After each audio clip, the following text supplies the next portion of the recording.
friend. This is your economics teacher Yogesh Kaushik. Now, today we are going to discuss about unemployment. So, what is unemployment? Unemployment, it is a situation where a person is ready and willing to work at the prevailing wage rate but doesn't get job. कोई ये एक ऐसी situation है जहाँ पे कोई भी person काम करने को तैयार है एग्जिस्टिंग वेज रेट पे, एबिलिटी भी है, लेकिन फिर भी उसको जॉब नहीं मिलता। उसको क्या बोलते हैं? अनएम्प्लॉयमेंट। ओके।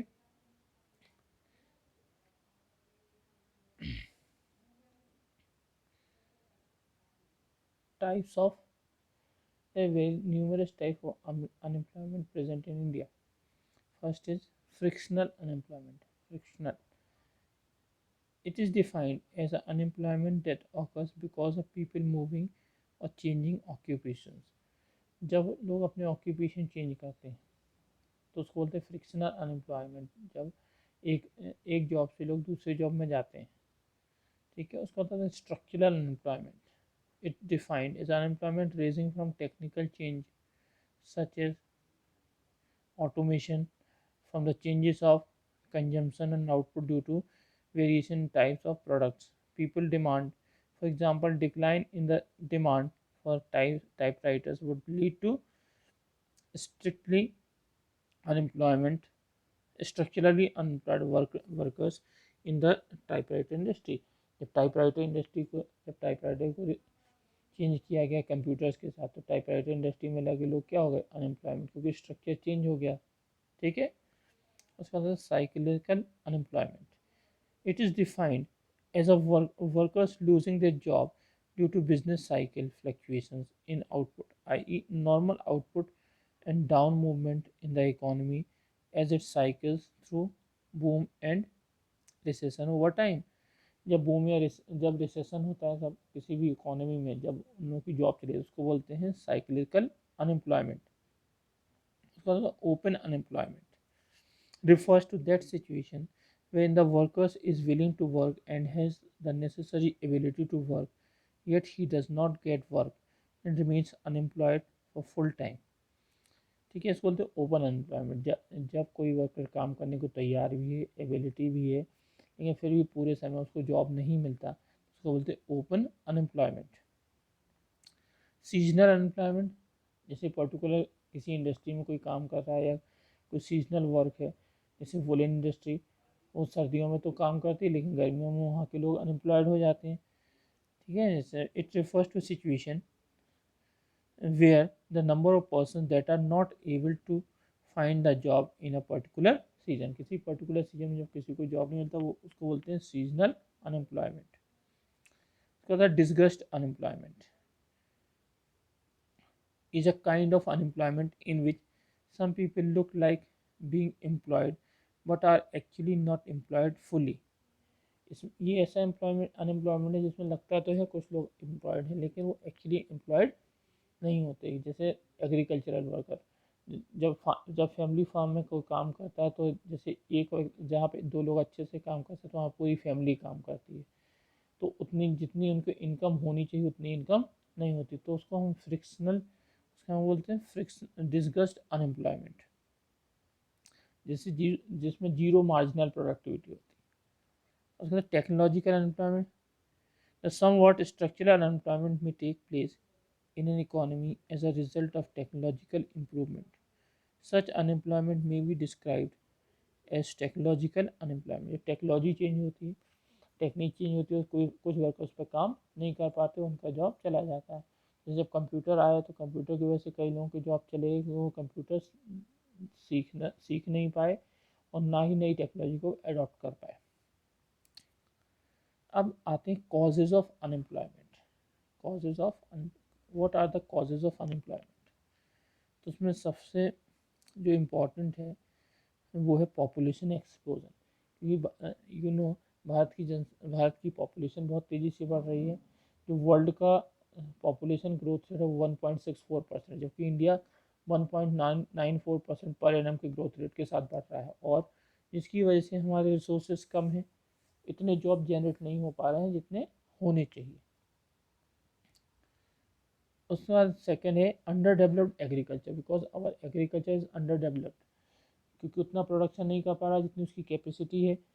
हमारे पास इरिगेशन फैसिलिटीज़ नहीं है, अच्छी खाद है, बीज नहीं है, अभी भी लोग किसान पुरानी टेक्निक के साथ प्रोडक्शन कर रहे हैं, तो जिसकी वजह से अनएम्प्लॉयमेंट फैल रहा है।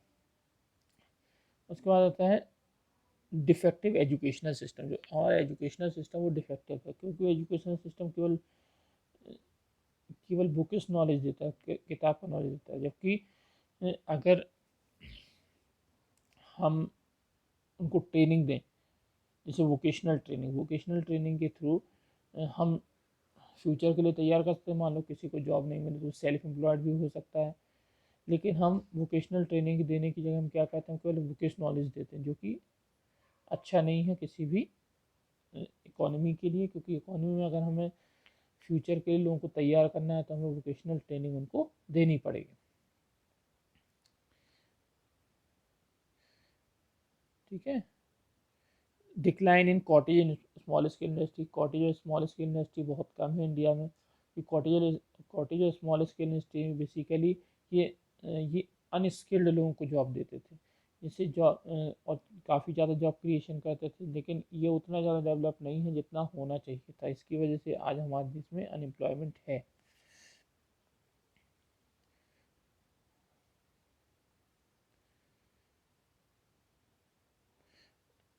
ठीक है। अब आता है रेमिडियल मेजर्स। कौन कौन से रेमिडियल मेजर्स लिए जाएँ जिससे कि अनएम्प्लॉयमेंट को ठीक किया सके। पहला, accelerating growth rate of GDP. GDP को एक्सेलरेट करना। अगर जीडीपी का मतलब क्या होता है, प्रोडक्शन। अगर प्रोडक्शन इंक्रीज होगा तो ज़्यादा से ज़्यादा लोगों को जॉब मिलेगा और अनएम्प्लॉयमेंट की प्रॉब्लम दूर हो जाएगी। Control of population growth. Population control ये बहुत इंपॉर्टेंट मेजर्स है जो कि गवर्नमेंट को लेना चाहिए। कि पॉपुलेशन कंट्रोल अगर हो जाएगी तो भारत की आधी प्रॉब्लम सॉल्व हो जाएगी। सपोज़ उसके लिए कई सारे मेजर, जैसे हम दो, हमारे जो एक स्लोगन दिया गया, बहुत सारी चीज़ों को इम्प्लीमेंट किया गया, लेकिन उतनी अच्छी तरीके से इम्प्लीमेंट नहीं हो पाए जितना होना चाहिए था। उनको स्ट्रिक्टली लागू करने की ज़रूरत है। जैसे कि अभी असम गवर्नमेंट ने किया है कि वो पॉपुलेशन पॉलिसी लेके आए हैं, जिसमें 2021 के बाद जिनकी भी 2 बच्चों से ज़्यादा होंगे उनको कोई भी जो फैसिलिटीज़ हैं वो नहीं मिलेंगी। जैसे चाइना ने कंट्रोल किया, चाइना ने वन चाइल्ड नॉर्म को स्ट्रिक्टली लागू किया। आज वो उनका पॉपुलेशन ग्रोथ रेट कम है और हम 2050 तक चाइना को क्रॉस कर जाएंगे पॉपुलेशन के मामले में। तो ये बहुत कॉज ऑफ कंसर्न है। तो एक स्ट्रिक्ट मेजर गवर्नमेंट को लेने चाहिए जिससे कि पॉपुलेशन को कंट्रोल किया जा सके। Development of small scale industry. Small scale industry को डेवलप करना चाहिए। इसके लिए गवर्नमेंट कई सारी स्कीम्स भी लेके आई है। उनको उनको कम रेट पे लोन मिल रहा है, सब्सिडाइज रेट पे ज़मीन मिल रही है, इलेक्ट्रिसिटी मिल रही है, जिससे कि वो डेवलप हो सके। अगर वो डेवलप होंगे तो कहीं ना कहीं अनएम्प्लॉयमेंट की प्रॉब्लम सॉल्व हो जाएगी। इंकरेजमेंट इन इंफ्रास्ट्रक्चर को बढ़ाना चाहिए। एजुकेशन, हेल्थ, ये सारी चीज़ें। स्पेशल एम्प्लॉयमेंट प्रोग्राम्स, कई सारे एम्प्लॉयमेंट प्रोग्राम चलाएं, जैसे मनरेगा, Mahatma Gandhi national rural employment guarantee act. उसका जो प्रोविज़न किया गया रूरल लेवल पे लोगों को जॉब देने के लिए किया गया, जहाँ पे वो रह रहे, जिस गांव में, जिस कस्बे में वो रह रहे हैं, वहाँ पे उनको जॉब मिल जाए।